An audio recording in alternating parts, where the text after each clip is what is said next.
Hi everybody, I'm Dave Bossert. I'm an artist, a filmmaker, and a writer. And it's really a pleasure for me to be here to talk with you because at one time, many years ago, I was exactly in the same place that you are right now, sitting in school.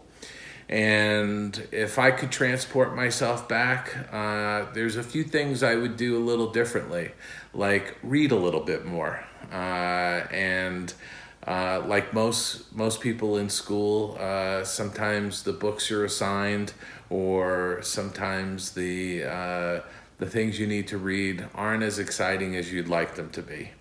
But it's all good because all of those experiences will contribute to your life ahead. And I'll tell you a little bit for me, when I was in high school, I knew I wanted to go into a career in art. And so I took a lot of art classes in my high school, and I was lucky enough to have a really great art teacher. And that art teacher really encouraged me and helped me to build a portfolio. When I graduated, I went into an advertising art program at a local university. And I thought I would be going into advertising, and that was going to be my outlet for my creativity and for art, and how I would be able to make a living for myself. And while I was in that program, it was rather interesting. I took a class on TV graphics. And the TV graphics class allowed me to create a piece of animation. Now, if you can imagine this, it was before computers. That's right. This was before computers. And I was able to create some animation with my artwork. And right around the same time, someone handed me an article from the New York Times on a school out in Los Angeles that was training artists for the Disney studios. And I read that article and I thought to myself, wow, this is fantastic. And I sent my portfolio out to the school and I applied to the animation program there. And I was fortunate enough to get accepted into the program. And I went to school there for 3 years. It was the California Institute of the Arts. And when I graduated, I was able to get a job at a small animation studio in Los Angeles. But I always felt like I was going to go back to my hometown of New York and do advertising. And instead of, flat, static advertisements, I wanted to do animated commercials. And so I decided, well, I'll take this job with this animation studio in Los Angeles for a little bit, and then I'll go back to New York. And that little animation studio went out of business, and I was out of a job. And a friend of mine said, hey, why don't you send your portfolio over to the Disney studios because they're finishing up a film and they need the help. And I thought, all right, well, I'll go ahead and I'll send my portfolio over there. And I did, and I got hired. And I thought, all right, well, I'll do this one picture, and then I'll go back to New York and I'll do commercials. And so I got into Disney, and I started working on a film called The Black Cauldron. And I worked as much as I possibly could, and I worked as hard as I possibly could, because I figured I needed to save up money. And they allowed me to do overtime, which paid me more. So I did as much overtime as I possibly could. And I figured by the time I finished with that film, I'd have a nice, healthy bank account. And then I could go back to New York and I could break into the commercial advertising. And by the time the film ended, they were starting to lay people off, which happens all the time. Especially in the film industry. You finish a film, you get laid off from that, and you go find another film to work on. I started seeing colleagues around me getting laid off. And so one day I went down to the production manager's office to ask when I'd get laid off so I could plan ahead. And he looked at me and he said, well, you've been working so hard, we're not going to let you go. And I was momentarily stunned because I thought, hey, I was going to go back to New York, but they wanted me to stay on and work on another picture at the studio, which was called The Great Mouse Detective. And I decided, okay, well, I'll do that picture and then I'll go back to New York to work on commercials.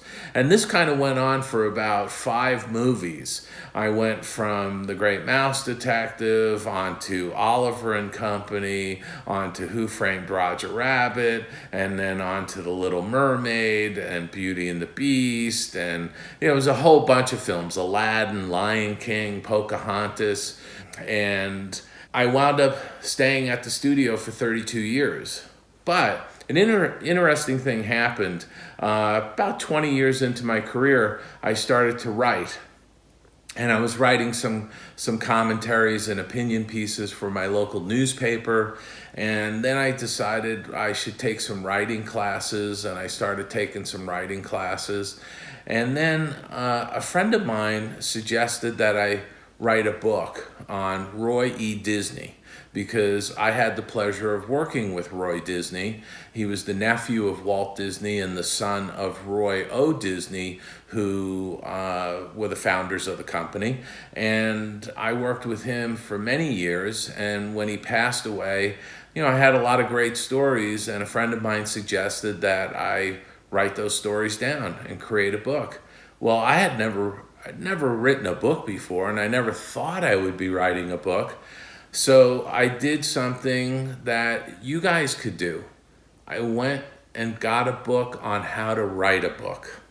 And this is a true story. You may laugh at this, but I got a book on how to write a book.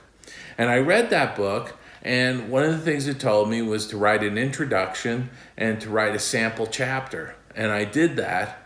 And then I sent it to the Disney Publishing Group and asked them if they'd be interested in publishing a book on remembering Roy E. Disney. And they loved the idea and came back and gave me a book contract. And I wound up writing that book. And when I finished writing that book, I had an idea for another book. And so I pitched that idea, and the publishing group said, yeah, we'd like to do that book too. And so I wound up writing a book on Walt Disney and Salvador Dali, 2 great 20th century artists. And really, one of the things that I've learned from my 35 plus year career is that you should always grab at opportunities that present themselves to you. And what I mean by that is you may be sitting in school thinking you're going to be a fireman, or you're going to be a policeman, or a doctor, or a nurse, or a teacher, or something like that. And you may start going to school for that after you graduate from high school. You may go on to college, and you may decide you want to go into a particular field. But don't be surprised if you don't, because you may be presented with an opportunity that makes you say, oh, I think I might go that way. So you're going down one path, and you may pivot and go down a different avenue because the opportunity presented itself. And one of the things I will tell you is that if you want to do something bad enough, you will do it. And if you don't know how to do it, you can go to the library and get a book, because there's millions of books out there. And there's books on every possible topic that you can think of. If you want to be a police officer, you can find a book on how to become a law enforcement person. If you wanted to go into the medicine, there are tons of books on the medical profession and what it's like, people's memoirs on what it was like to go through medical school and all of those kinds of things. So books are a gateway, as far as I'm concerned, to the world. And that may sound a little bit cliche to some people, but it's really true, because if you really want to do something bad enough, you can find the knowledge. You can teach yourself all about those types of things by just picking up a book and reading a book. And it doesn't really matter what the topic is, as long as you're interested in it. somebody probably has already written a book about it. And I have to tell you that that kind of resource, your local library, or going online and going to an online retailer and finding a book, or going to your local bookstore just to wander through the aisles and look at the different topics. Something will resonate with you. Something will jump off the shelf and you'll want to read that book. And I wish, if I transported myself back into my school days, I wish I read more books then. I read a lot of books now, I can tell you that, but I wish I had read more books back then. So this is the future you talking back to you. How's that? Think of it in those terms. But my entire career has been one of education, because if there was something I didn't know, yes, I could get a book and I could find a book on it, but I also took classes. And as I mentioned earlier, I started taking writing classes. Well, after I published my first 2 books, I decided to get a certificate from the UCLA Writers Program. And I first went and got a certificate in creative writing, nonfiction.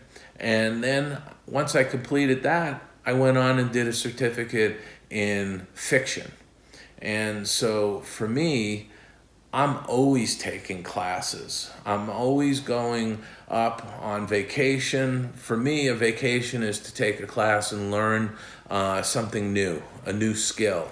Whether that be learning how to sail, or learning how to make a pair of oars, or anything like that, any kind of art related or something that I'm interested in, I'm able to find a class. And you can find classes in your community.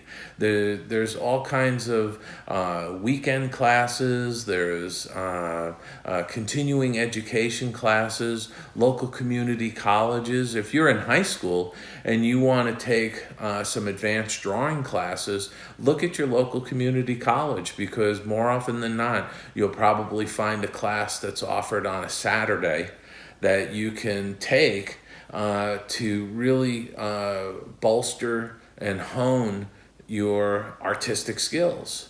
If you're interested in any particular profession, I'm willing to bet when you're in high school, you could probably go find a place where you can volunteer and learn about that.